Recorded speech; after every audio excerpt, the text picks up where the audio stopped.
Olá, eu sou o Diego Olivares. Eu sou a Bárbara Demerov.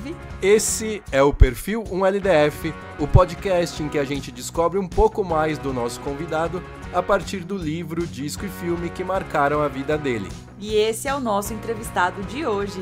Olá, tudo bem? Meu nome é Raul Lemos, eu sou chefe de cozinha, hoje em dia da Casa Lab Gastronomia, e sou comunicador, trabalho aí nas plataformas do MasterChef, desde que participei do MasterChef há 10 anos atrás, mas sou publicitário de formação, aí com quase 15 anos de trabalho no mercado publicitário, entre agências e empresas na área de comunicação, e os títulos que escolhi, vamos lá. Acho que o disco na parte, na linha do tempo, o disco veio primeiro, é do Little, do Pixies.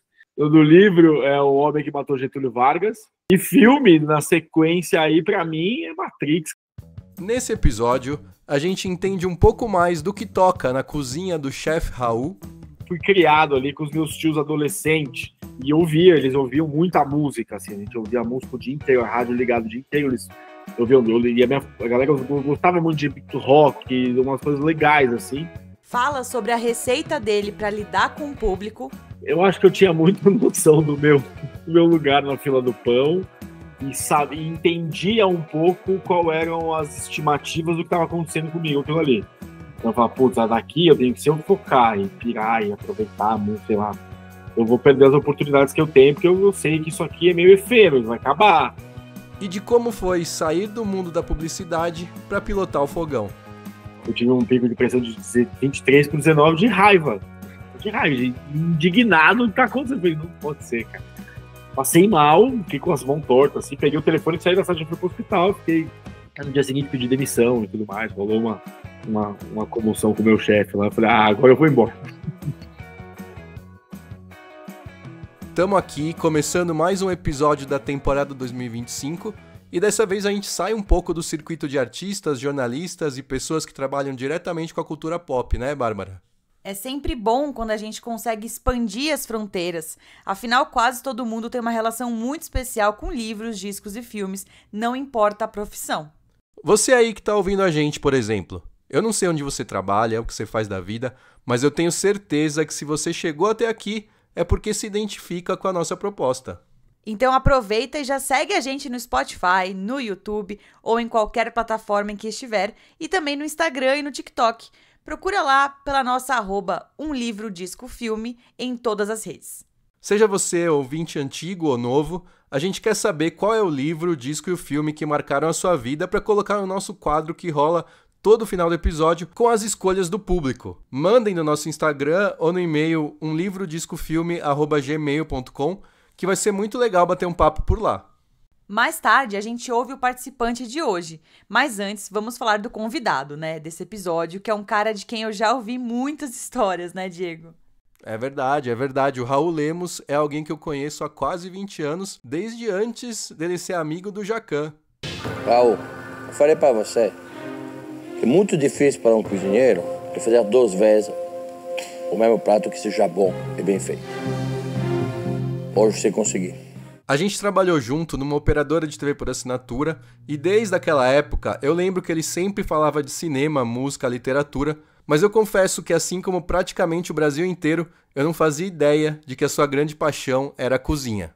Em 2015, 10 anos atrás, o Raul Lemos participou da 2ª temporada do programa MasterChef e viu a sua vida mudar completamente. Ele foi o vice-campeão daquela edição, mas para grande parte do público saiu como grande vencedor moral. Desde então, seus projetos são sempre ligados à gastronomia, como a sua Casa Lab, espaço onde dá cursos para crianças e adultos e promove experiências, catering e muito mais, sempre com aquele jeitão irreverente. E esse jeitão também está presente nas obras que ele escolheu. O livro, por exemplo, é O Homem que Matou Getúlio Vargas, escrito por um mestre do humor, Jô Soares. É um livro divertidíssimo que traz a biografia falsa de um assassino anarquista que passa a primeira metade do século XX estudando cada passo de vários ditadores, mas é tão atrapalhado que não consegue matar ninguém. Bem, pelo menos não de propósito. O disco do Little é a obra-prima do Pixies, uma banda norte-americana de rock alternativo criada nos anos 80, mas que era à frente do seu tempo e ajudou a construir a sonoridade grunge que dominou os anos 90 e que a gente adora, né? Sim, e para terminar, o filme é Matrix, que tá virando quase hors concours num livro, um disco, um filme. Esse clássico moderno de ficção científica foi citado por 3 convidados no ano passado: a Carol Moreira, o Michel Arouca e Diego Freitas. E agora volta a aparecer por aqui. Cada um tem seus motivos para ter escolhido esse filme e hoje a gente vai ouvir os do Raul. Então, bora pra entrevista? Essa nem você ouviu ainda, né, Bárbara? Eu já aviso o pessoal que isso pode acontecer mais vezes ao longo da temporada, afinal a Bárbara é uma mulher grávida e tem horas que ela precisa descansar, né? Mas eu tenho certeza que você conduziu bem a conversa. Eu não tava sozinho, eu chamei o Guga Gessulo, que também conheceu o Raul naquele passado bem distante. E a conversa foi assim. Hoje eu tô aqui com 2 ex-colegas de TV por assinatura, de uma outra vida nossa, né? Estamos juntos novamente como se fosse um happy hour de 15 anos atrás. Estou aqui com o nosso convidado Raul Lemos. Tudo bom, Raul? Tudo bem, graças a Deus que não é que nem os happy hour de 15 anos atrás. E aqui o Guga Gessulo de novo participando de um episódio com a gente. Fala aí, Guga. Porra, uma honra estar aqui de novo e ainda mais com essa figuraça, né, cara, que é o Raul aí, que a gente, enfim, com o Diego aí, vivemos muitas histórias. Se um dia fizerem um livro sobre o Raul, com certeza a gente tem coisa para contar, tá aí, Diegão? Hoje a gente vai contar alguma das histórias publicáveis. É muito divertido, cara. A gente trabalhava, de se lascar, de fazer todo mundo fazer um bom trabalho naquela maluquice toda. Mas era realmente tudo muito legal, cara. A gente se divertia. A gente era os reis da mala direta, né, Raul? Nossa, e os pais da mala direta. Cara, eu tinha um palpite que você escolheu o Pixies. Eu até falei pro Diego. Falou mesmo. Porque o Pixies foi uma... Cara, eu vou te fazer um agradecimento aqui pra você. Porque o Pixies era uma banda que eu tinha pouco conhecimento. Até conhecer você. E aí eu lembro que você foi um cara que me apresentou, assim, o universo do Pixies. E aí depois que você me apresentou muita coisa, principalmente desse álbum, cara, hoje é uma das minhas bandas de cabeceira. Que legal, que legal. Que bom. Eu tenho isso com vocês também. Eu tenho muita coisa de música. Eu lembro que a gente trocava muito ali. Você, Miguel, o Edgar. Putz, eu lembro ali. Aí tinha... A Isa, a galera ouvia muita gente, o Chiara, a gente era muita... A nossa aplicação era ficar trocando música ali, né, na época da Sky. E aí, quando a gente depois tinha, o Ozzy e o Diego tinham o negócio das músicas, das bandas, eles já tinham, né, o blog, o cacete, falavam disso em 1900 quando faziam as coisas na Sky, então juntou um monte de... a gente via, né, de trocar CD, não sei o quê, início de baixar as coisas. Verdade. Foi uma troca muito... Saudade disso, né, porque isso é uma coisa que eu sinto falta. A pessoa vem e fala, eu escuto isso aqui, cara. É uma outra experiência de aproveitar a música, assim, era uma outra piração. Uma outra piração com a música, é verdade. E o podcast é um pouco um resgate disso, né? Porque quando a gente pergunta para as pessoas o disco que marcou a vida, né? Assim como o livro e os filmes, é aquela coisa da recomendação que começa com a gente aqui indo atrás dessas obras, né? Eu, por exemplo, hoje passei o dia ouvindo do Little, que fazia um tempo já que eu não ouvia, entrando no clima dessa conversa. E obrigado também por resgatar esse descasso, assim. Fazia um tempão que eu não ouvi e continua muito bom. Mas então conta, você falou que o do Little foi o primeiro que entrou na sua vida. Quando que você conheceu e como foi essa história de amor que você tem? A gente tem um episódio só do Guga contando a história dele com o Pearl Jam. A gente eu tinha show do Pearl Jam, o Guga sumia. Cogitava pedir demissão. A gente teve chefes muito legais, né? Que ele, tipo, Patrícia Branca, liberava, não, vai lá. Vai lá. Mas eu lembro, tipo, de ouvir, assim, quando era moleque mesmo, assim, de ter uns 8, 9 anos, né? Porque o Pixies lançou, 89, 88, que tocava The Baser na rádio, pra caraca. E tocou muito Here Comes Your Man. Eu lembro, eu tenho meus tios, o irmão mais novo da minha mãe, ele tem 6 anos mais velho que eu, o irmão dele é 8, então eu fui criado ali com os meus tios adolescentes, e eles ouviam muita música, assim, a gente ouvia a música o dia inteiro, a rádio ligada o dia inteiro, a galera gostava muito de beat rock, umas coisas legais, assim, e eu via de ouvir The Baser moleque na rádio. E aí, com uns 11 anos, a gente estava em Santos, na casa de um amigo meu, e do Daniel, e o irmão dele, tinha o irmão mais velho, e o irmão dele, com os amigos dele, ouviam Pixies, puta, a banda é mó legal, porque tinha os outros CDs, a gente não conhecia, e a gente disse ficar ali na casa do Daniel ouvindo com os amigos, os irmãos dos amigos dele. Conheceu, o Daniel era o nosso grande pastor do Pix, ele que trazia os discos, o irmão dele tinha, a gente ouvia, não sei o que, aí a gente foi começando a ouvir, e eu lembro isso, sei lá, aí no final dos anos 90 ela saiu uma coletânea do Pixies, meio que juntou todos os CDs, assim, que não tinha muito. Tiveram 2 anos, né? Tiveram 2 anos. Tiveram 4 CDs durante a carreira, mas foram 3 anos, assim, foi muito rápido. E no Brasil, porque era uma gravadora inglesa, 4AD, não sei o que, não tinha muito, não achava disco do Pixies nas lojas de... Não tinha. Aí quando lançou essa coletânea, que foi um negócio mais comercial, a gente começou a ir atrás, a ouvir as músicas, pô, esse é o disco do Little. E aí eu lembro que um amigo meu, João, comprou do Little, a gente conseguiu, e a gente pirou, assim, porque tinha The Baser, The Hey, Number 30, umas músicas incríveis, e é um CD que ele começa numa porradaria bizarra já, assim, insana, e ele passa por uma... Vai indo, né? Tem uma música chamada No 13 Baby, que essa pra mim é a segunda melhor música do Pixies, assim, tanto que tem um show do SWU que eles fizeram no Brasil, que tem um disco, o vídeo do Multishow, que quando eles vão tocar, eles dão um acorde, porque eu tava lá ali na garra, ali na grade ali, e dá pra eu ouvir, porque eu tenho esse vídeo do meu ponto de vista, eles dão um acorde, e dá pra ouvir no Multishow, assim, toda vez que eu ponho, eu escuto isso direto, assim, que é um show incrível. Aí eu falo, sou eu gritando pro meu filho, ele, papai. E meu filho hoje, baterista, de ouvido, assim, de eu mostrar vídeo de videoaula do Pixies, eu toco Pixies, Isso é uma coisa que eu queria te perguntar, aliás, fazendo um paralelo, tipo, eu, como pai também que eu sou, aliás, um salve pro Altinho, que é o professor de música do... Altinho é o professor do meu filho também. Lá, outra coincidência. Mas, Raul, você tenta mostrar, tipo, Pixies ou outras bandas que influenciaram você para seus filhos? Como que é essa relação da música que vocês têm? Nossa, eu e a mãe deles, a gente tem... uma das afinidades que fez a gente ficar casado, no tempo que a gente ficou casado, foi que a gente tinha um gosto musical muito unido e complementar. Então a gente sempre teve... E é muito engraçado, porque o meu filho mais velho, ele nunca gostou da galinha pintadinha, das musiquinhas, de não sei o que, era um pouco patatinho, muito pouco, e o negócio dele sempre foi desde bebê, ele ia dormir comigo, eu ficava mostrando clipe de música, eu sou um baterista frustrado, eu vou vídeo aula dos caras fazendo cover da bateria, sempre, assim, durante 2, 3 anos, e aí um dia eu dei uma bateriazinha, ele fez 1 ano e meio, eu dei uma bateriazinha dessas de brinquedo, ele tocou, cara, ele viu a bateria, olhou e tocou o ritmo, assim, pô, a gente foi evoluindo e ele toca de ouvidão, assim, ele é muito nato. Mas total, eu vivo mostrando música pra eles, assim, a Laura também, então a gente tá no carro, fala, escuta isso aqui, filho. Aí mostro, ele pira em Queen of the Stone Age, gosta de Foo Fighters. Nossa. Não, gosta de AC/DC, gosta de Iron Maiden. A Laura levou ele no show do Iron Maiden, então eu tô vendo... Ele tem quantos anos? Ele tem 6, cara. Ele gosta de System of a Down. É muito bom. É muito orgulho que ele chega. Eu vou tocar.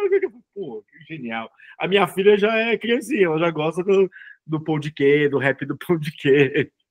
As coisinhas de criança já. Gosta muito do... A Laura tem a mãe, eu gosto dos axé, uns pop dos anos 90, muito pitoresco, assim. Ela adora, então ela se joga. Mas toda vez que eu descubro eu gosto de Parquet Courts, meu filho.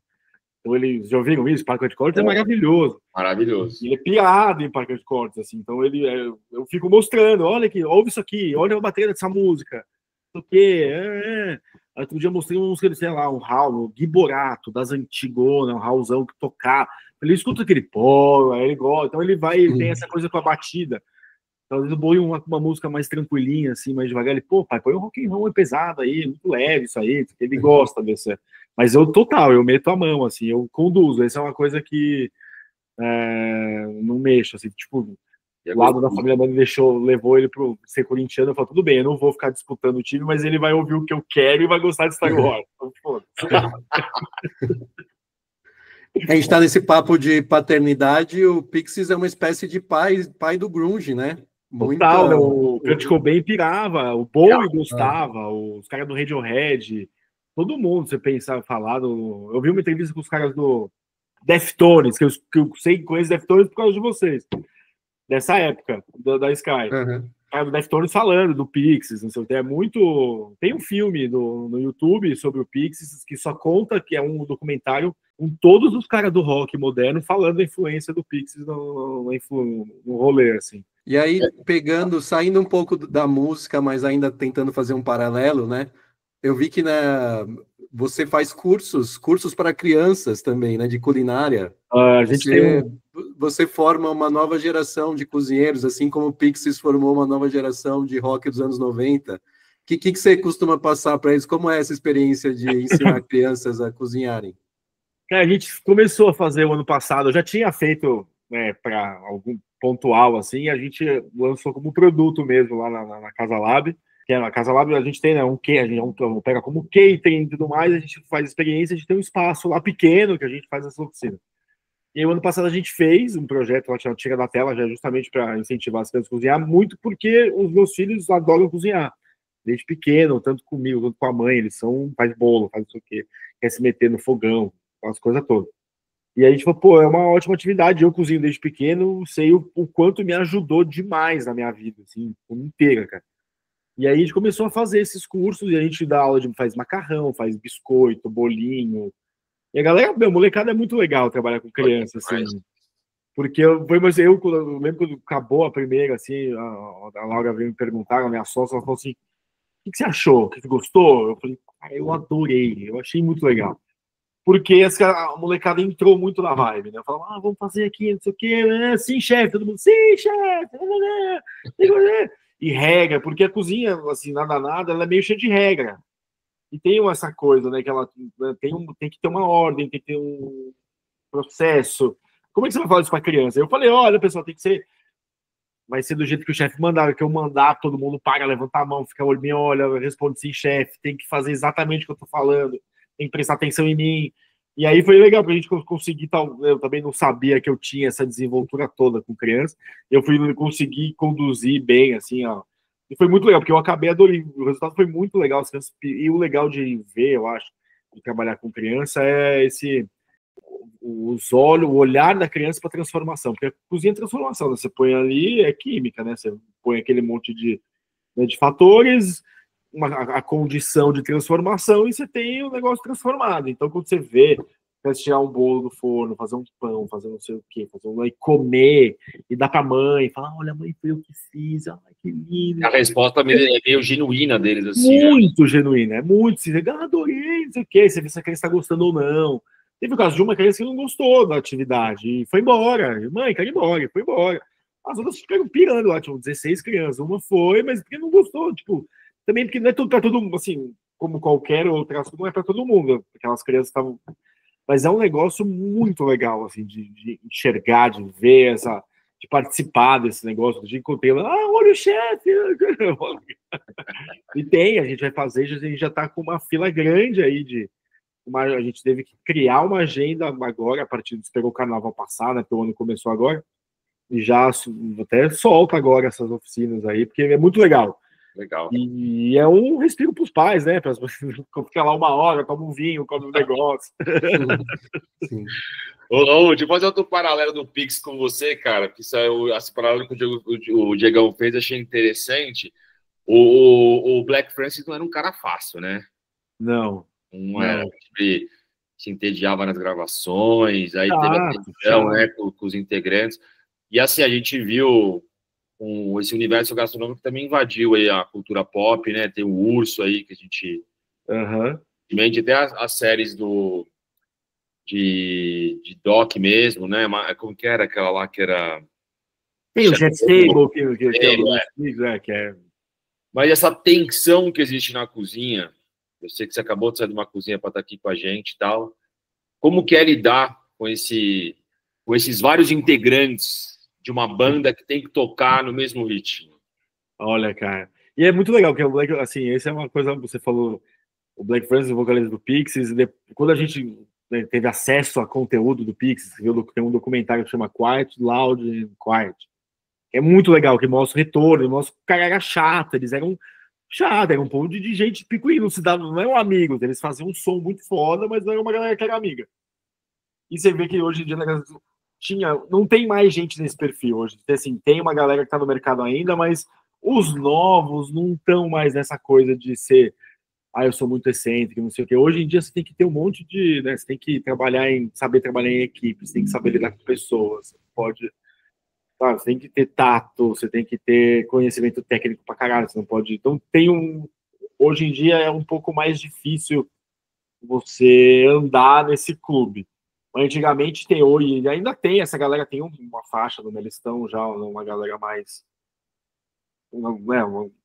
Chefes que estão ali acima dos 50, pegaram uma culinária mais rígida, mais chata, os caras cheios de 9 horas, né, com personalidades quentes. Então, eu acho que o grande negócio de trabalhar na cozinha é muito. Tem que gostar de cozinhar e você entender como é que a cozinha funciona, porque tem o grande funcionamento e fluxo de cozinha veio com as guerras, de que os caras tinham que cozinhar, então tinha que ter ordem, tinha que ter processo, tinha que não sei o que, né? E hoje teve um movimento, a cozinha. Não, a cozinha ela é piração lúdica, mas ela só funciona porque ela tem uma estrutura que não dá para mexer, de processo, de funcionamento, de hierarquia, de função. Então, eu acho que hoje em dia os novos profissionais, os novos chefes que estão abrindo novas operações, aí a galera que já está se cimentando no mercado já trabalha com mais atribuições do que era necessário para você ter o chefe. E com um limite para filha da putice um pouco menor. Porque os caras podiam ver, eu tinha em casa, o Jacan mesmo conta que ele trabalhou com um chefe que o cara jogou uma panela de água quente nele. E tem um monte de história de chefe muito famoso. Você conta assim, já trabalhei com um monte de freelance de cozinheiro, os caras contam, mas esse chefe aí vai tomar uma faca em mim, não sei o quê. O cara briga na cozinha. E briga na cozinha é do mal, porque é uma frigideira quente, é faca, é umas coisas que machucam. Tem essa, porque a galera fica muito. Ele mudou o bordão outro dia, sabe? O cozinha sim. Kitchen Confidential, né? Puta que eu pariu, cara. O que você falou aí é tipo. É um universo, não sei como é hoje, né? Mas é um universo tenso, né? Não, e o time é muito. O time de cozinha, você tem lá, você tem um chefe, beleza, tipo o técnico. Aí tem um mano que é o zagueiro, que é o cara da salada, que é o cara do molho, tem o cara responsável pela sobremesa, aí tem os times, e aí tudo tem que funcionar, e aí se não funciona, aí tem o serviço, aí um põe a culpa no outro, e aí aquele grande. Todo mundo tem medo de se mandar embora, então você tem que. Então é muito de como chefe de cozinha, né, que é uma atribuição, né, não é nem uma profissão, é uma atribuição de um cargo de cozinheiro, quando ele consegue manejar essas coisas, né? Trabalhar o humor, o ego da galera, como é que faz? Imagina, um restaurante bombando que é famoso com a sobremesa, aí o confeiteiro se acha pica da galáxia. E aí o cara pode ter uma maluquice que vai trabalhar no horário dele. Foda-se. Fala, não, peraí, não é assim, porque aí atrapalha o resto do. Então é muito. A cozinha. É que é difícil falar assim, a cozinha é um reloginho, porque ela já não é mais um ambiente de engenharia, né? Você tem cozinhas industriais que funcionam dentro de uns. Mas hoje a cozinha é uma coisa mais orgânica, que ela tem uma ordem. Essa ordem tem que ser sempre mantida. Assim, é difícil você achar gente que consiga bater esse bumbo, manter todo mundo batendo esse bumbo no mesmo ritmo, assim, que é o grande negócio de quando você junta um monte de ser humano diferente para fazer uma mesma coisa, né? Uma banda, um projeto, tocar uma cozinha, fazer um filme, fazer qualquer coisa, gravar um vídeo pro YouTube, que é assim, a equipe da merda, vocês trabalham com produção de audiovisual. Tem alguém ali meio, é uma merda, o clima ficou bom, chato, trabalho. E aí, no caso do Pixies ou de qualquer pessoa que fica famosa, isso pode ser um elemento a mais. O Pixies, de repente, ficou uma banda famosa com esse álbum, né, que é o segundo da carreira deles. Sim. Isso deve ter uma bagunçada na cabeça deles. E para você, Raul, quando você ficou famoso, saiu do MasterChef lá, a fama pirou um pouco a sua cabeça em algum nível? Não, cara, eu acho que eu devia ter dado umas dessas de louco, famosão, porque eu fiquei uns 3 meses em 2015, eu fiquei realmente muito famoso mesmo, assim, maluco. Mas eu sempre fui muito. Eu acho que, de verdade, até pelo fato de eu ter trabalhado com comunicação, trabalhado em agência, eu acho que eu tinha muita noção do meu lugar na fila do pão e entendia um pouco qual eram as estimativas do que estava acontecendo comigo, aquilo ali. Então eu falava, putz, daqui eu tenho que, se eu focar e pirar e aproveitar, sei lá, eu vou perder as oportunidades que eu tenho, porque eu sei que isso aqui é meio efêmero, vai acabar. Então eu vou tentar tirar uma... Então, eu acho que eu também sempre fui muito insegurão comigo, assim, nunca fui uma pessoa muito... Né, apesar de todo mundo falar, não sei o quê, todo extrovertido, mas é que acho que sempre foi camada por uma insegurança, aquela coisa. Então eu acho que essa parte que é não é um defeito, mas é uma funcionalidade não perfeita do meu ser, me ajudou a não virar um otário. Porque tem gente que passa por um processo de fama, sei lá, de notoriedade, de virar uma pessoa conhecida. Eu sempre brinco, eu não sou uma pessoa famosa, mas eu sou conhecido. Nesses 10 anos que tem, eu sou uma pessoa que gosta de culinária, que gosta que sabe quem eu sou, e também não é, mas eu tenho, todos os dias eu converso com alguém que fala que é meu fã, que faz uma receita minha, sei lá, mas eu sempre muito, sabe, e também noiado com a responsabilidade do que eu vou passar, uma loucura. Então eu acho que isso me fez segurar a onda um pouco, né, dessa de eu querer agradar a todo mundo, então eu não chuto balde, me mantenho ali bonitinho, lá, humildão, cachorro magro ali, sabe, aquela coisa do underdog. Me ajudou, mas, assim, óbvio que ali eu falo, cara, eu sou foda, pô, não sabia que eu era foda, eu sou foda, né, cara, que merda, que legal, né? Hoje em dia eu já... eu acho muito legal, assim, esse processo, eu achei muito, que eu sempre, de verdade, moleque, sempre falei, eu quero ser famoso, quero trabalhar na televisão, sempre quero ser uma pessoa conhecida, que as pessoas conhecessem e admirassem o trabalho por um fator genuíno. Isso é uma coisa também que eu podia ser, hoje em dia, ser realmente mais um grande influenciador, porque fui um dos primeiros, mas eu não me vendi para as coisas, eu não fui fazer as coisas que eu realmente não acreditava, então isso me deixa, nesses 10 anos, com respeito da comunidade, dos caras que eram os meus heróis, sabe meu nome, me recebe muito bem, me acompanha o meu trabalho, e como eu não fui lá virar vem, não sei o que, faz um vídeo do TikTok, viraliza essa porra, não sei o que, não... Mas eu podia, se eu tivesse pirado um pouquinho, tinha e tive plataforma para isso, para poder dar uma piradona e virar sei lá, um personagemzão. Podia, mas escolhi não, graças a Deus consigo dormir muito bem hoje em dia. Quando a tiazinha me paga na rua, eu sei porque ela realmente gosta da minha receita e gosta de ver, porque eu não fiz mais nada para ela gostar de mim. Não é porque eu apareci sem camisa, não é porque eu fingi que tava, sei lá, Celso Russomano ajudando os pobres, fazendo aquelas golpes, entendeu? Tipo, tava tranquilo, vou lá, faço minhas receitas, faço minha groselha e é isso. Muito bom. Para a gente encerrar, então, esse bloco do disco, uma pergunta relacionada ao Here Comes Your Man, que é a música mais famosa do Pixies e que está aí do Little. É a música mais famosa deles, é o grande hit. E qual que é o grande hit do Raul Lemos na cozinha? É o Beef Wellington. Que não é uma receita minha, mas é o seguinte, eu morei um tempo, uns meses, né, fiquei um tempo na Inglaterra, e aí eu conheci um programa lá do Gordon, ele fazendo uma receita, e vou fazer essa porra. E fiz, e virou o prato de Natal da minha casa, da minha família. Passar o Natal com meus pais, era o prato que eu falei, vou fazer um prato que eu vi lá na Inglaterra, eu vou fazer. E aí, sei lá, 2, 3 anos eu fiz o prato. E aí, quando eu fui me inscrever no Masterchef, pergunta, e não tinha no Brasil, tipo, em São Paulo tinha um lugar, um restaurante só em São Paulo que fazia Beef Wellington, que era o Carlota, na Pernambuco, só. Não tinha mesmo, não tinha dia nenhum. Tanto que ninguém sabia de... E é um prato super difícil de executar, né, Raul? O quê? É super difícil de executar esse prato. Ele é um dos 5 pratos mais difíceis da gastronomia. Assim, dentro ele é um dos ícones dos pratos chatos. E antes de entrar no Masterchef, eu estava ali num sabático, ali, cozinhando. Então, quando eu me inscrevi no Masterchef, eu falei, que prato que você faria para os jurados? Eu, o prato que eu mais sei fazer, Beef Wellington. Eu também sabia que eu sempre soube cozinhar, mas sempre cozinhei arroz, feijão, macarrão, estrogonofe, aquela coisa da mãe. Lá minha culinária, a comida, minha referência é minha mãe, minha avó, comida da mãe dos outros.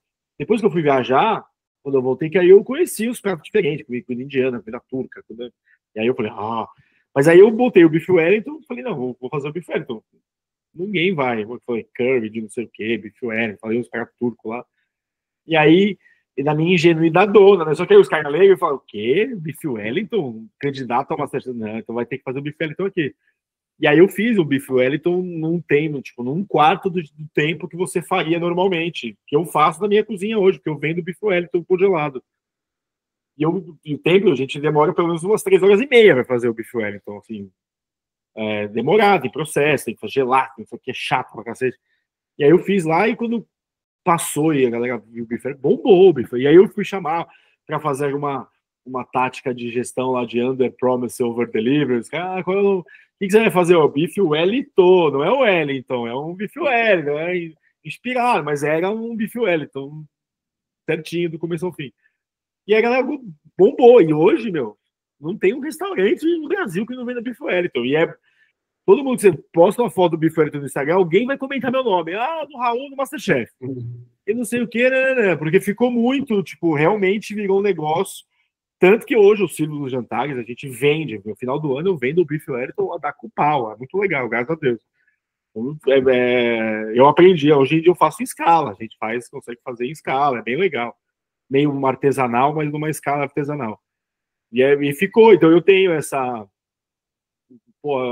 estar associado a um dos grandes pratos da gastronomia. Assim, é muito legal. Que virou seu grande hit. Que alçou o Masterchef, né? Não, foi muito louco. A gente fez o Masterchef, eu fiz para entrar no Masterchef, aí os caras depois me contaram depois, porque eu hoje trabalho lá, então conversando com a galera, eles falaram, meu, você fez o Masterchef, entrou, deu sorte, ficou pronto. Mas aí os caras mudaram uma prova na semifinal, falaram, se chegar até a semifinal vai ter que fazer Bife Wellington de novo. E aí fácil, o Jacan fala, pô, a gente achou que você não ia fazer e você fez, cara, passou, então vai pra final, tipo. E aí bombou mais ainda. Aí a galera que realmente, na época, atrelou muito pra mim. Então, genial, porque eu nem precisei fazer muito força. Puta receita animal, boa pra caramba. E eu de verdade, gosto de comer bife, eu gosto do sabor, gosto de fazer ele diferente, 1000 versões. E todo mundo lembra de mim, cara. Isso é uma coisa, 10 anos depois, eu sou atrelado a um puta prato legal. Então, genial. Assim, eu acho que foi presentão do Masterchef, assim, é muito louco. Ótimo. Bom, vamos seguindo no cardápio, então, vamos para o livro que você escolheu, né? O Homem que Matou Getúlio Vargas. Fala um pouco da sua relação com esse livro, Raul.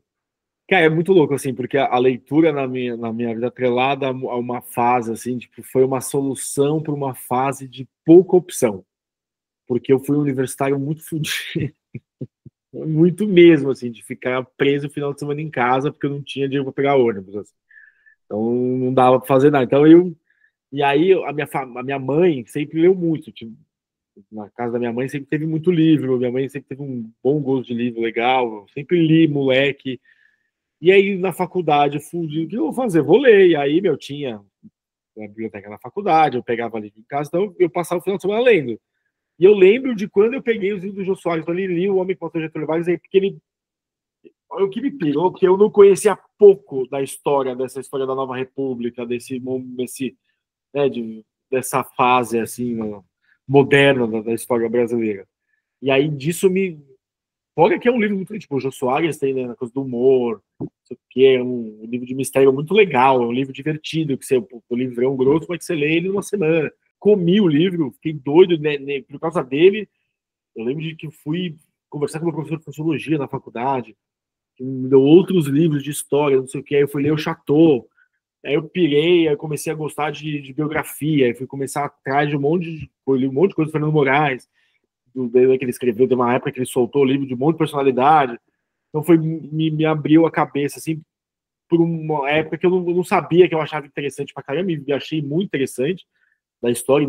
Aí, a partir dessa época da faculdade, eu realmente comecei a me interessar e pesquisar sobre essas coisas, entender, gostar, né? Você vai lá, ver documentário, essas coisas todas, e o paralelo dos movimentos de música, também um pouco na faculdade, saiu os documentários, que era coisa mais linda, os documentários da Bossa Nova, porque eram como que a cultura estava reagindo naquela época. Então era um negócio muito louco. Assim, eu lembro de trabalhar, estava começando a trabalhar em agência, eu lembro de ter essa criação de meninão lá, estagiário, de interagir com os criativos mais velhos, e os caras, eu lembro, eu trabalhei numa agência chamada Rap Collins, aí tinha uma galera, uns criativos a turma mais velha dos criativos eram os caras muito acolhedores, que ensinavam, dava livro, indicava livro, disco, levava a gente pra beber, ensinava, ó, vai tomar o drink assim, tipo, os caras treinaram a gente pro mundo da cultura, de uma coisa muito legal, então foi muito fervilhoso, assim, tipo, é um livro que me acendeu bastante, assim, acho, e é muito, os livros do Jô Soares são realmente muito legais, assim, hoje em dia só há pouco sobre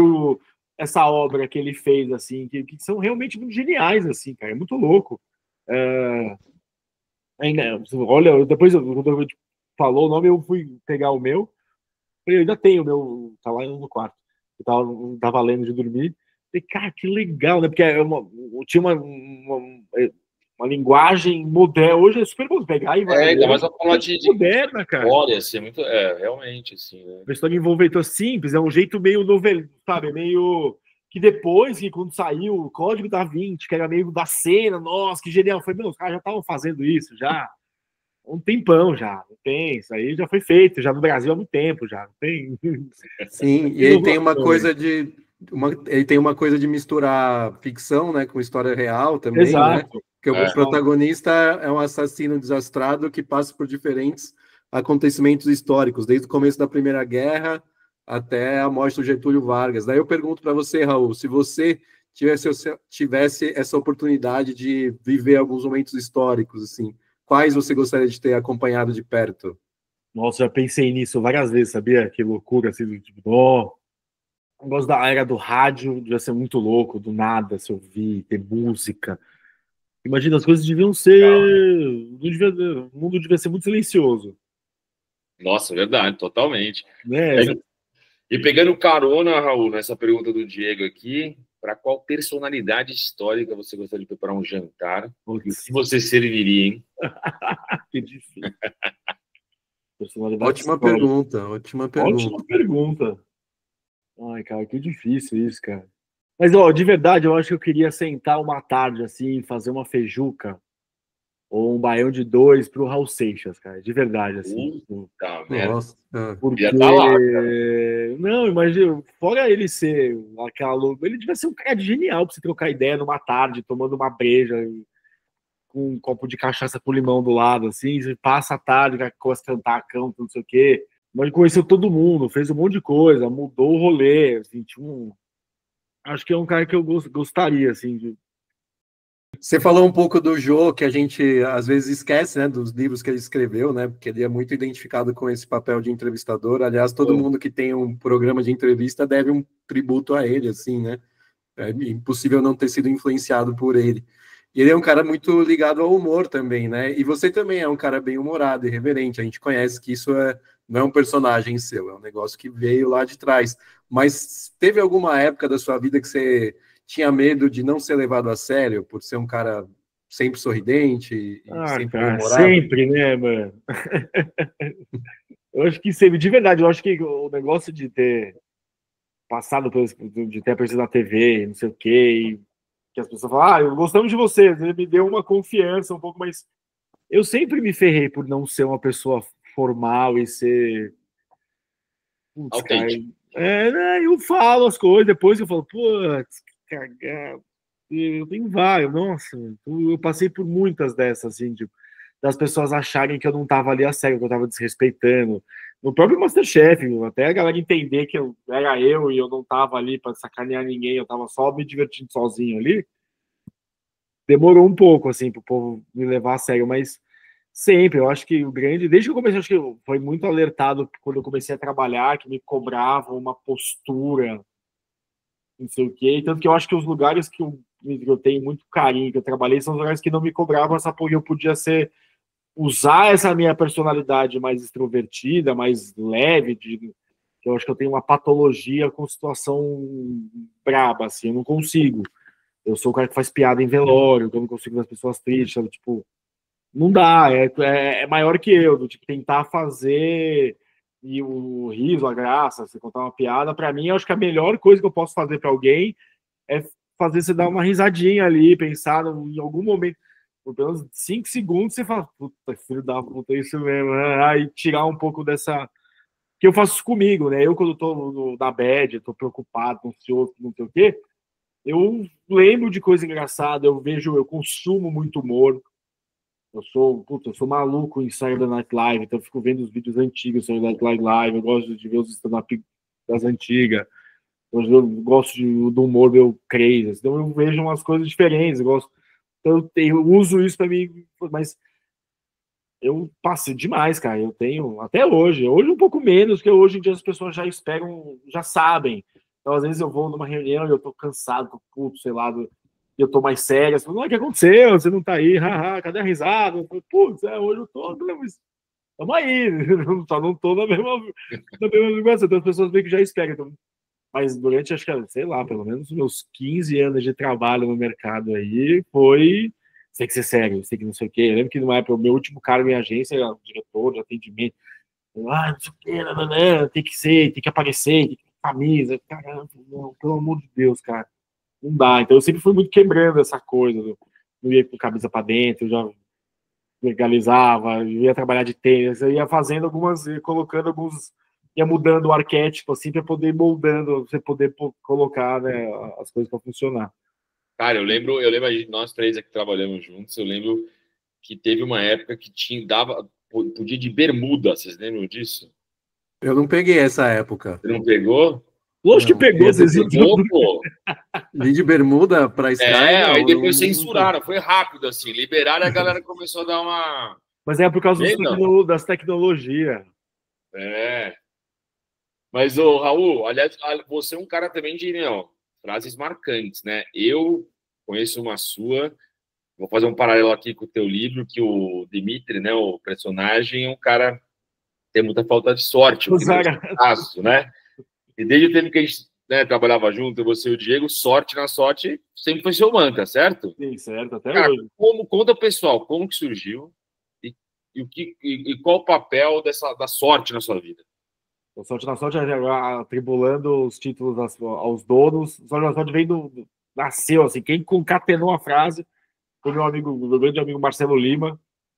E vem da gente, assim, numa época a gente tá muito ferrado junto na República, lá na merda, pensando, caramba. Eu estava numa fase a família deu uma baixada de. A gente tava tudo fodido na mesma época, sem trampo, cagar. Putz, cara, não pode ser, o universo não pode ser ruim assim, desse jeito. Tipo, a gente tem que ter E aí nasceu uma aplicação de que, por justiça, o universo divide a sorte para todo mundo. O que faz um ter mais sorte que o outro? Beleza, você tem história, origem, né? Mas você tem um lado que a gente tem que ter controle, que é trabalhar para a sorte. Então, fazer coisas boas, né? E, né, ser altruísta, nessa você tem mais sorte. Então, você tem sorte na sorte. Então, se você você está sempre trabalhando para você sempre aumentar essa sorte que lhe foi concedida, você está ali sempre, né, uma paralelo com investimento. Vai ter um dinheirinho que todo mundo recebe, você pega o seu dinheirinho, não gasta tudo, você vai investindo, que é fazendo coisas boas, né, tendo atitudes legais, pensamentos legais, você vai tendo mais sorte. E nessa você tem sorte sempre. E o que acontece? O fato de a gente conseguir o fato de trabalhar a sorte mesmo. Então, quando eu falo sorte na sorte, não é que eu tô quero sorte. Não, é uma sorte que eu tô trabalhando para ter, é sorte na sorte, porque eu tenho essa sorte porque eu, sei lá, eu fui legal com não sei quem. Isso, cara, já aconteceu comigo, assim, surreal, assim, eu já passei por situações de que fui muito maltratado, sabe, por chefe, e anos depois o chefe me pediu emprego. Eu nem fudendo. E passei em paralelo de ter uma relação muito boa com todo mundo ali, e quando precisou, quando é eu que precisava, falo, não, pô, você é um cara legal, você me tratou bem, você me ajudou. Não, tá aqui, ó, você ganha essa oportunidade. Mas você sabe fazer tal coisa? Sei porque eu me preparei. Pô, sorte na sorte, que bom. Então você tá pegando isso e utilizando do esforço seu para conseguir viabilizar alguma coisa. Então, sorte na sorte nessa época me fez ser disciplinado com as coisas. Tipo, me fez deixar de ser um pouco... Pô, se eu preciso mudar um pouco as minhas atitudes para ter sorte, então foi uma época que eu lembro que depois, e muito legal, a gente nessa brincadeira do sorte na sorte, né? Todo mundo se deu bem e a gente começou, tipo, mergulhar na oportunidade, trabalhava que nem uns malucos, fazia bem, ajudava, fazia todo o roletinho, passou a ter não vou te falar uma personalidade, mas hábitos mais colaborativos e coletivos e tudo mais. dentro dessa minha roda. Eu tinha um amigo, um desses nossos amigos, era uma pessoa super fechada e não sei o que. Depois ele se abriu, começou a trocar mais relações, entender que a gente investe nas relações. Então, dessa de falar com todo mundo, tratar bem todo mundo, eu já fui salvo, dona Lu da Underman, que era a copeira da Underman, fali, não sei o que, ela não me conhecia, ela falou, menino, eu conheço não sei quem, que falou que você é uma boa pessoa, e eu vendo comida, você vai comer esse mês inteiro, você vai pagar só no final do mês. Eu falei, cara, que loucura, me salvou, assim. Mas porque alguém que ela conhecia falou bem de mim, e ela lembrou, você que é um amigo, eu falei, sou. Então a gente começou, então, sorte na sorte, para mim, traz esse negócio de que se eu tenho alguma coisa, porque eu também luto por ela e faço essa roda continuar girando, o que me mantém pessoa de sempre. Uma atitude mesmo sua, assim, né? Eu sempre fui uma pessoa, eu sempre gostei, né, de aglutinar, de não sei o quê, de ser a pessoa que junta a galera, de estar ali, de participar do rolê. Pô, é melhor. Se isso é uma coisa que sai naturalmente, por que não usar isso pro bem? Não quero isso para virar ser a ponta de uma pirâmide. Não, é pra gente estar todo mundo nesse rolê aí, se ajudando e fazendo esse rolê, todo mundo junto, se apoiando. Então tem uma. Sorte na sorte é muito importante, assim, e é muito louco, porque eu tava empreendendo no Brasil, tem uma empresa de alimentação, não sei o que, a gente vive naquela. E aí esses dias, pô, cara, sorte na sorte. Olha, eu tô aqui tão envolvido, não sei o que, eu mesmo esqueci do negócio que me carrega. Eu falei, e aí eu tô numa redescoberta do sorte na sorte, dessa do uso do mantra. Excelente. Então vamos falar do filme agora, Raul, do Matrix. Conta pra gente sobre a sua relação. Você falou que você viu ele 50 vezes aí e ainda tem coisa nova que você está descobrindo sobre ele cada vez que você assiste? Eu acho que não mais, eu acho que não tem. Escutou. Acho que deu já, não tem. Mas eu peguei, assim, eu assisti, fiquei, cara, que louco, eu gostei da piração. Tem várias coisas, a galera gosta do, nossa, a gente vive numa simulação, não sei o quê, mas, cara, que loucura, velho, que doido. E aí você tem também a coisa das habilidades. E tem uma coisa do Matrix que é muito louco, assim, a única coisa que eu acho que eu carrego muito, se eu estou fazendo algum esporte, estou muito cansado, eu lembro do treinamento, que eles estão fazendo treinamento de Kung Fu lá, ele fala, tá cansado? Ele, nossa, assim, fôlego. Mas como se não tem ar aqui? A gente tá numa simulação. Ele, nossa, é mesmo, caralho. Aí ele vira o ninja, porque ele entende que ele tá no mundo de infinitas possibilidades. E aí hoje, se eu tô cansado na academia, eu falo, eu vou fazer, não tem oxigênio. Foda-se, vamos aí. Tem uma... Mas eu acho que o Matrix, assim, fora, eu sou, desde moleque, amo ficção científica, esse universo fantástico, lúdico, do caralho, do impossível. Eu assisti muito Sentai japonês, superpoder, então, para esse universo todo, Kung Fu, caralho, Sili, moleque, quando a gente junta, tem tudo isso dentro de uma, né, e a gente vem de uma geração que a gente pegou um videogame muito binário e uma transformação doida desse universo digital, pegamos a internet começando. Então é um negócio, quando veio, eu falei, caralho, que muito louco isso, que loucura, sabe, de pensar que talvez a gente possa pensar, viver numa realidade, ser um programa de computadores, ser um peão num negócio maior, eu não ter livre-arbítrio nenhum, que loucura. Porra, então, por que eu tô fazendo tão... Não, é uma ficção. Nossa, que aquilo aí te dá uma... Ela filosófica, Matrix é filosófico, né? Traz esses questionamentos, assim. Eu lembro de sair impactado do cinema, assim, também, que nem todo mundo aqui. Você sai, nem Clube da Luta, né? Nossa, que dane-se, não tem... É doideira. Matrix é o nosso recordista aqui. Você é a quarta pessoa em 20 e tantos episódios que cita Matrix como o filme que marcou a vida dela. Muito louco, né? Como esse filme realmente... E gente de gerações da mesma geração, assim, que pegou essa fase do final dos anos 90, também no final da adolescência, começo de vida adulta. Acho que é um momento bem... que você está mais suscetível também, né, a ser impactado por essas questões que o filme trata.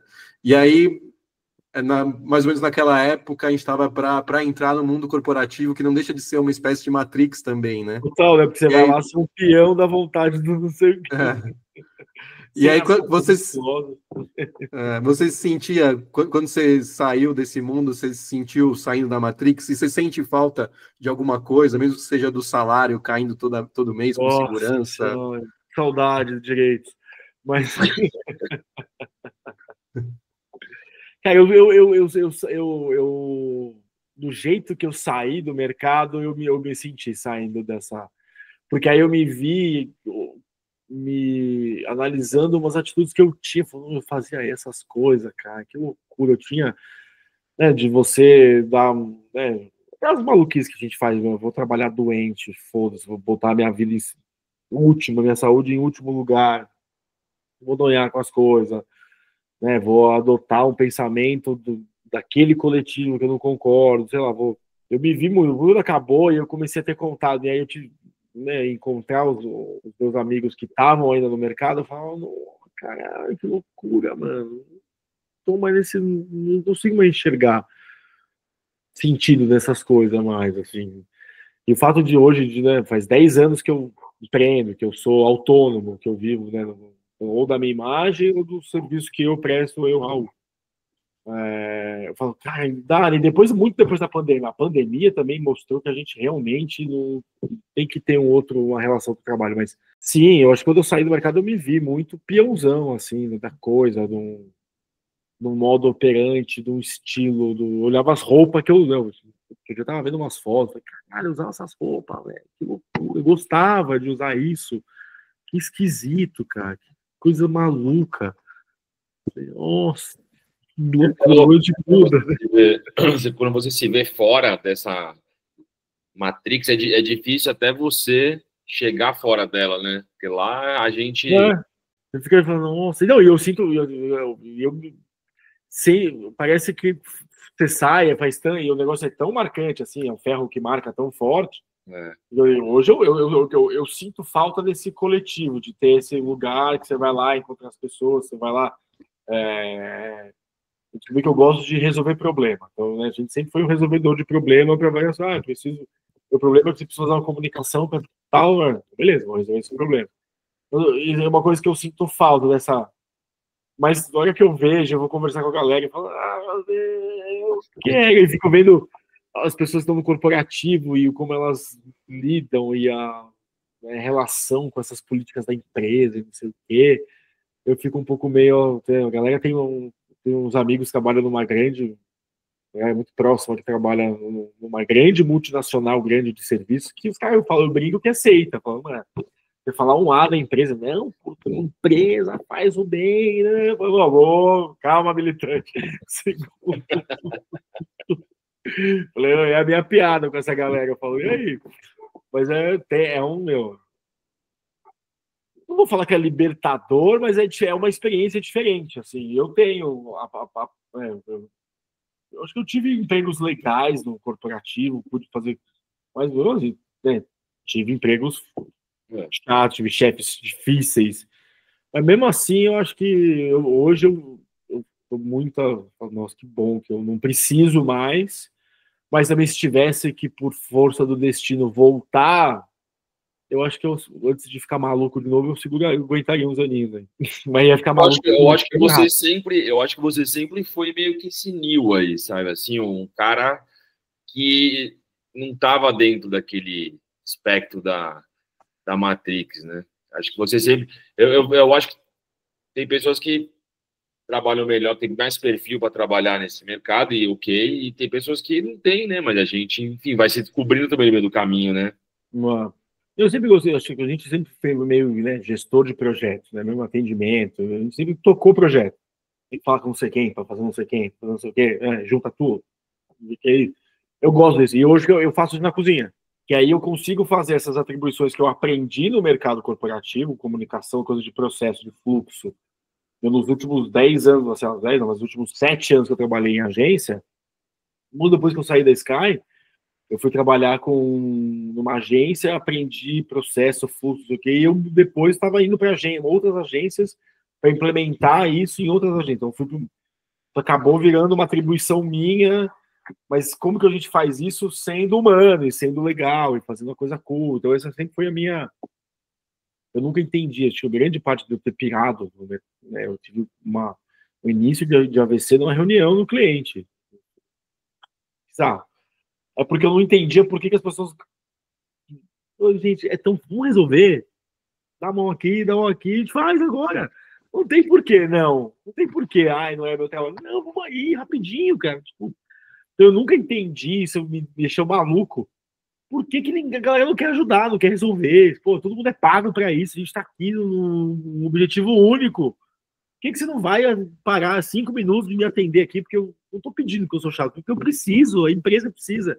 É sua função me ajudar, pô. Pô, mas essa história aí do AVC é tensa, então. Eu não conhecia essa. Cara, eu tava numa reunião e passei mal, tive um pico de pressão, depois que eu soube que eu tive o início, um princípio de AVC, assim, não chegou a... Eu tive um pico de pressão de 23/19 de raiva, de indignado do que tá acontecendo. Eu falei, não pode ser, cara. É só resolver, não tem porquê. É só sentar e resolver. Aí eu fiquei louco de raiva mesmo, assim, de não conseguir, acho que também de frustrado, né, de não conseguir resolver. Passei mal, fiquei com as mãos tortas, assim, peguei o telefone, saí da sala e fui pro hospital, fiquei... No dia seguinte pedi demissão e tudo mais, rolou uma comoção com o meu chefe lá, eu falei, agora eu vou embora. Chegou no limite mesmo, né? Não, e demorou ainda, porque ainda fui trabalhar no dia seguinte. Não vi groselha ainda. Falei, não, chega, tá bom, vamos encerrar essa brincadeira. Mas foi doido, assim. Aí foi depois de uns 7 meses, 8 meses, que aí eu entrei me inscrevi no Masterchef, aí rolou, porque eu queria abrir uma tendinha de PF, ia vender marmita, né? Meu projeto de vida era vender marmita. E aí depois acabou rolando o Masterchef, e aí abriram as portas da percepção. Sensacional. Você falou agora, voltou a falar de comida, né, do seu trabalho no MasterChef. Também tem uma cena do Matrix, que é aquela cena que o Cypher tá comendo um bifão lá na Matrix, e ele fala, ó, eu sei que esse bife não existe, mas a Matrix tá falando para mim que era delicioso, então eu tô achando bom. Você acha que às vezes isso acontece no mundo, assim, também? Tem uns restaurantes que ficam na moda, e daí a gente já vai achando que tá comendo a melhor comida do mundo, e na verdade nem é tudo isso. O hype é isso, né? O hype é isso. É a paleta mexicana.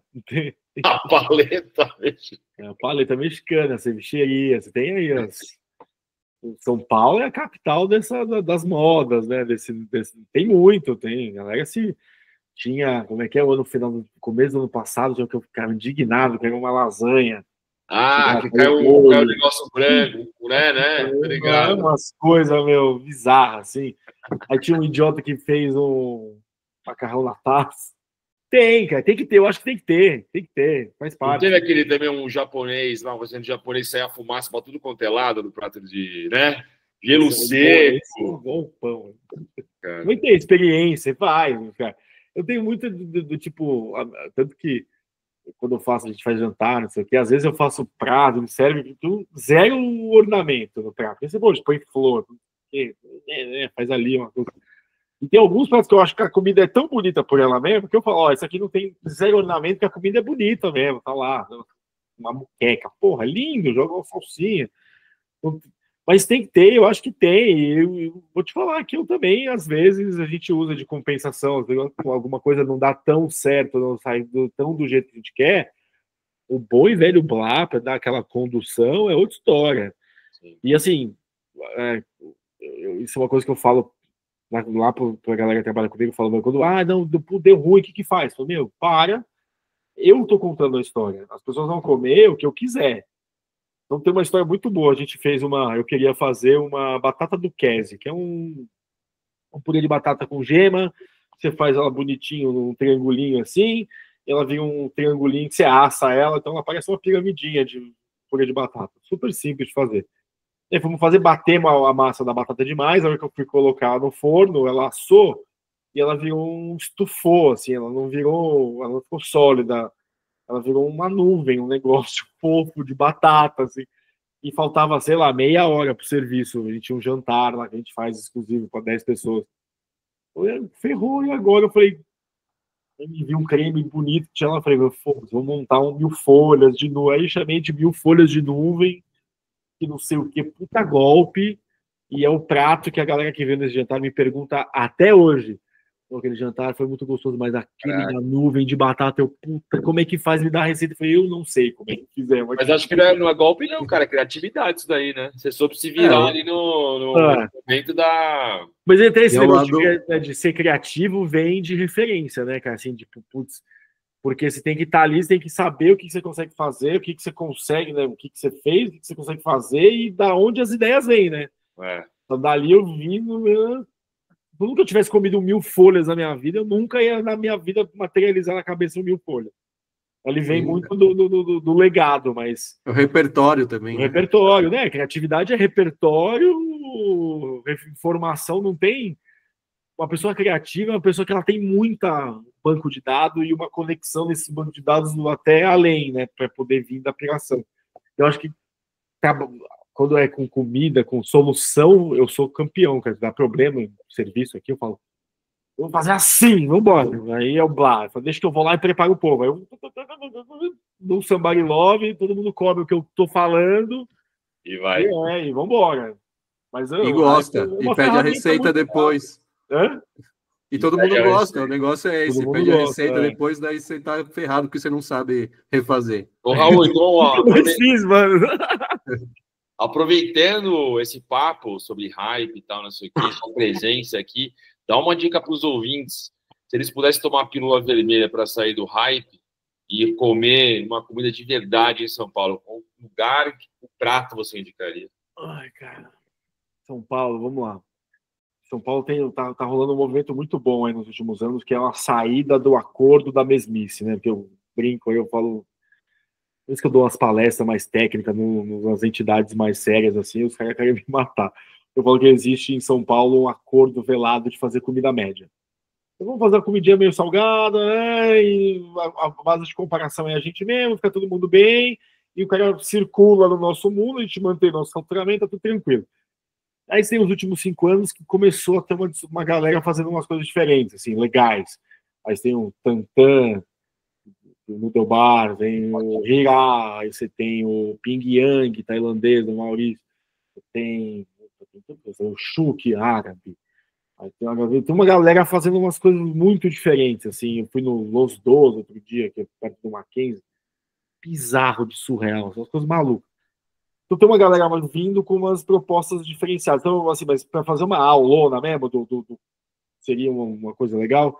Eu recomendo muito ir no Samarri Gastronomia, que é um armênio meio espanhol ali lá na Vila Sônia. Na Vila Sônia, do Stefan, que foi ali muito antes de entrar no Masterchef ali, meu ex-cunhado que me levou lá, eu comi, eu sou amigo do Stefan até hoje. Ali é um negócio doido ali, gosto muito ali mesmo. Então tem umas coisas bem legais, assim, tipo, diferentes, assim. Depois dessas dicas gastronômicas do Raul, a gente faz uma pequena pausa na entrevista, porque daqui a pouco tem o diagnóstico dele e de um ouvinte. Mas antes, a gente queria contar que você que está ouvindo pode levar um livro, um disco, um filme para sua empresa. Exatamente. A gente tem um formato offline, no mundo real, com rodas de conversas e dinâmicas de integração em empresas a partir do livro, disco e filme que marcaram a vida das pessoas. É um jeito diferente e leve de conhecer mais sobre quem trabalha com você. Afinal, a gente sabe melhor do que ninguém que dá para contar muito da história de uma pessoa a partir das suas obras favoritas. Então, se você quer levar um LDF para sua empresa, entre em contato com a gente pelo Instagram, @umlivrodiscofilme, ou pelo e-mail, umlivrodiscofilme@gmail.com. Vai ser um prazer falar com vocês. Agora eu tô curiosa para ouvir o diagnóstico que o Guga fez pro Raul. Manda ver! Raul, agora é a hora da sobremesa aqui do podcast, que é a hora que o Guga, movido pelas suas escolhas e pela conversa, dá um diagnóstico da sua personalidade a partir de tudo que você trouxe pra gente. Então, Guga, vai lá. Cara, sério, isso é bom estar gravado, cara, porque é o marco. Porque há 20 anos atrás a gente viu o Guga fazendo histórias dos outros. Exatamente. Ele fez o livro do Fábio Bolsinhas, que ele provavelmente deve ter até hoje esse negócio. Você Conta a é, história de não sei o quê. E virar cena, ter essa história contada pelo Google pra poucos. É um marco, porra, é um marco. Pô, mesmo. cara, me sinto honrado, Porra. cara, tá fazendo isso pra você. Que isso, cara? Porque, Raul, pô, eu te conheço de outros carnavais de longa data, né? E, assim, uma coisa para mim é óbvio, cara. Você é um cara que sempre saiu do tradicional, do óbvio mesmo, assim, na postura, no carisma, na alegria, né? Tipo, é engraçado olhar para aquela época, como eu falei aqui anteriormente, para aquele mundo corporativo que a gente vive, imaginar você lá de novo, assim, naquele ambiente lá, porque você, eu imagino mesmo como um cara que estava procurando o seu lugar naquele momento, assim, sei lá, assim como eu me sentia, acho que o Diego também um pouco e tal. E eu acho que na sua trajetória, cara, você teve a coragem, a ousadia, se jogar onde você tinha paixão, que é na cozinha. Cara, eu me lembro de você falando lá atrás que você estava começando a cozinhar pra caramba em casa, fazer uns rangos foda e, sabe, de repente, pô, o MasterChef surgiu na tua vida, né, cara, e mudou tudo. E eu digo isso porque acho que você meio que é a cara das suas escolhas aí. Você tem aquela pitada de um humor, cara, carismático e único que vem do Jô Soares, salpicado com aquele tempero distorcido e irreverente do Pixies, e ainda um recheio de alguém que não se acostuma com as coisas como elas aparentemente são, que quer, sei lá, sair daquilo do óbvio, que é como o Neo do Matrix, né, cara? Então, como eu faço essa correlação, eu sempre correlaciono o convidado com um personagem de um filme. E sabe que filme me veio à cabeça? Não sei se você viu esse filme. É um filme dirigido, atuado e roteirizado pelo mesmo cara, o João Favreau. Você já viu o Chefe? Chefe, sim. Porra.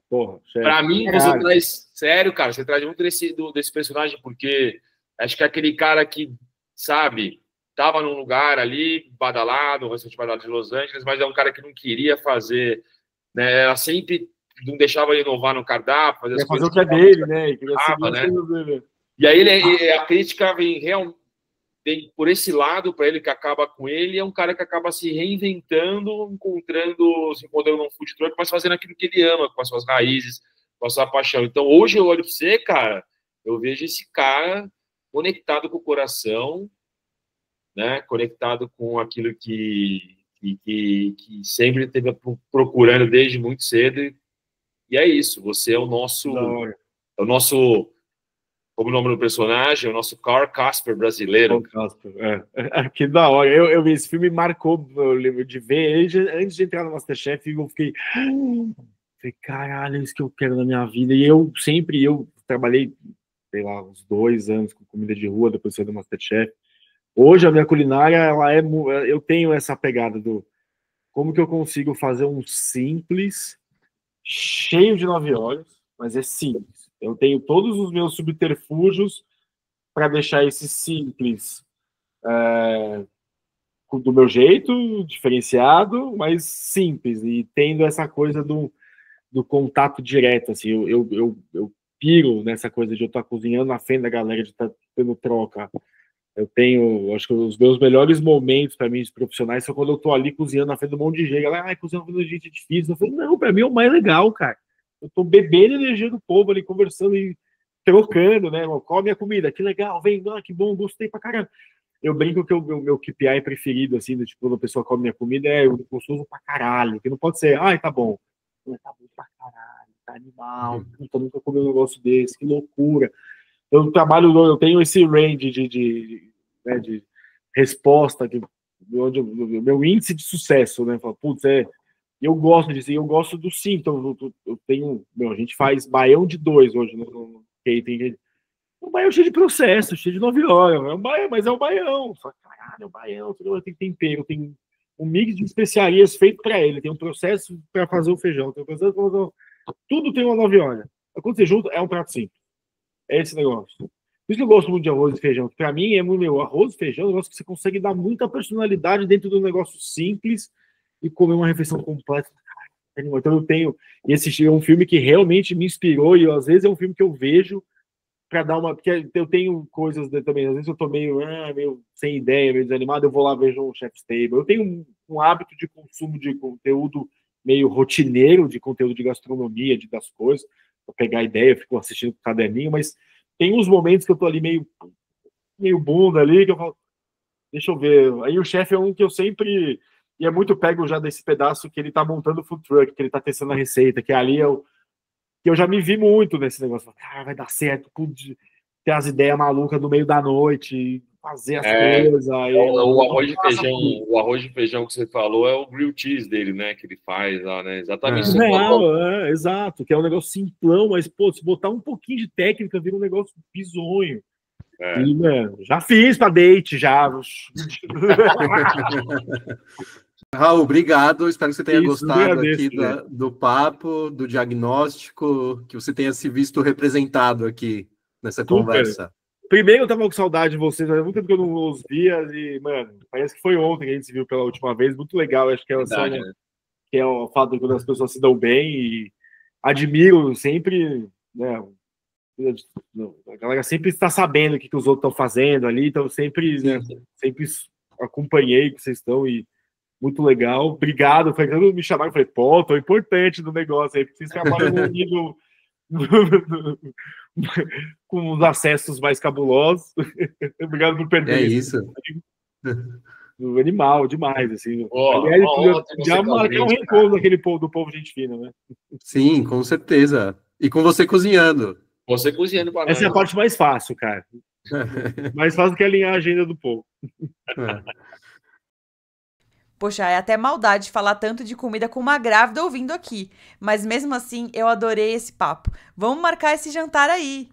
Promessa é dívida, Raul. A gente vai cobrar esse bife Wellington. Enquanto isso, por aqui, a pedida é mais um relato de ouvinte. Quem é que a gente vai ouvir agora, Bárbara? O áudio de hoje tem sotaque carioca e é do Jean Werneck. Conta pra gente as obras da sua vida, Jean. Olá, eu sou o Jean Werneck, sou estudante de jornalismo e tenho 21 anos. E por ser tão jovem, eu ainda estou descobrindo os meus gostos e aprendendo sobre tudo que a cultura tem a oferecer. Mas um livro que marcou a minha vida foi Ficando Longe do Fato de Já Estar Meio que Longe de Tudo, que reúne ensaios do jornalista David Foster Wallace e que tem um dos meus ensaios favoritos da vida, que é Isso é Água.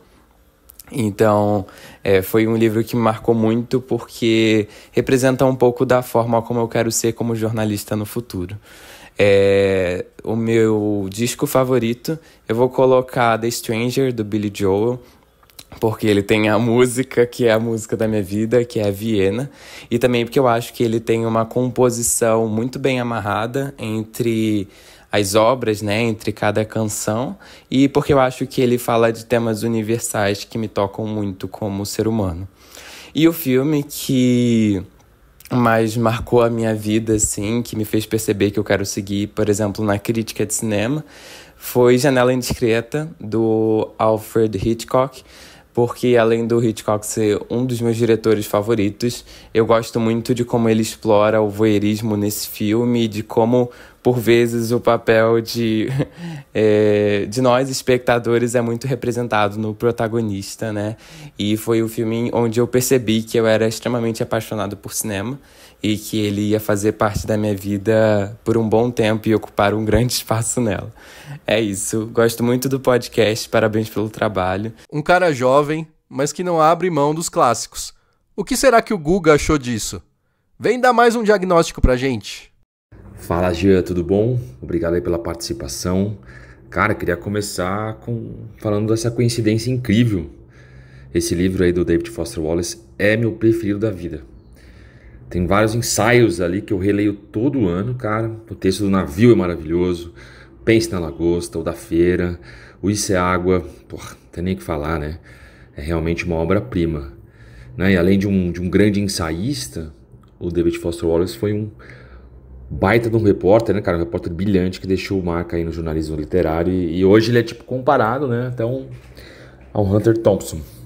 Aliás, tem um filme sobre ele, não sei se você já viu, chama O Fim da Turnê, com o Jason Segel, que faz o papel dele, e tem também o Jesse Eisenberg. Né? Fica uma dica aí para nossos ouvintes, quem também não leu David Foster Wallace ou não viu esse filme, tá aí. Cara, na música, ousadia pura na escolha de Billy Joel. Eu acho, cara, certeira a tua escolha. Eu acho ele um cara super subestimado, pra te falar a verdade. Ele foi muitas vezes rotulado como cafona, né? Mas, cara, não tem uma pessoa que não gosta de uma música dele. E eu acho que ele merecia definitivamente ser mais lembrado e mais celebrado. No filme, puta, excelente escolha, um clássico, intrigante. Um filme que todo amante do cinema ama, não tem nem como falar, né? Então, cara, fazendo uma análise aqui, eu acho que suas escolhas me fizeram te imaginar aí como um personagem que eu gosto muito. Na verdade, 2 personagens. Já ouviu Quase Famosos, do Cameron Crowe? Imagino que sim, né? Cara, eu primeiro te vi como o nosso William Miller, né? Um cara jovem, mas que tá no caminho certo, que tem uma maturidade artística impressionante, é nitidamente talentoso. Né? Um cara que com certeza também bebe de outro personagem desse filme aí, que é o crítico Lester Bangs, interpretado pelo falecido Philip Seymour Hoffman, que pena. Mas o Lester Bangs, ele existiu na vida real, não sei se você sabe, é considerado até hoje, lá nos Estados Unidos, um dos grandes papas do jornalismo musical, né? Então, eu meio que vejo você nessa mistura aí. Eu vejo a ousadia e o talento do William Miller com a maturidade do Lester Bangs. Tá aí, Jean, nosso William Bangs. Que bom gosto, Jean! David Foster Wallace, Billy Joel e Hitchcock é pra aplaudir de pé. E foi muito bom o diagnóstico do Guga também, como sempre. E se você, nosso ouvinte, quer fazer igual o Jean e mandar suas obras pra gente comentar aqui, dá um alô pelo Instagram, @umlivrodiscofilme, ou pelo e-mail, umlivrodiscofilme@gmail.com. A gente passa por lá todas as instruções para você enviar seu áudio certinho. Esse episódio fica por aqui, e se você quer saber quem são os próximos entrevistados, segue a gente nas plataformas e redes sociais. Você não perde por esperar, viu? Semana que vem a gente tá de volta. Valeu! Tchau, tchau! Um livro, um disco, um filme é uma criação de Diego Olivares. A direção de conteúdo é minha e da Bárbara Demerov. O Guga Gessulo, a Jéssica Stuck e a Tamires Viana se revezam nos episódios, contribuindo com as entrevistas e brilhando nas análises finais. A Priscila Penha cuida do nosso marketing digital e da estratégia nas redes sociais. E a Lívia Colino é quem faz a identidade visual e as artes da nossa plataforma. Se você ouviu até aqui, deixa um comentário. A gente vai adorar saber o que você achou desse episódio. E você também ajuda muito o LDF se compartilhar nosso conteúdo com quem pode gostar e também avaliando com 5 estrelas nosso podcast no Spotify. Brigadão, um abraço e até o próximo episódio.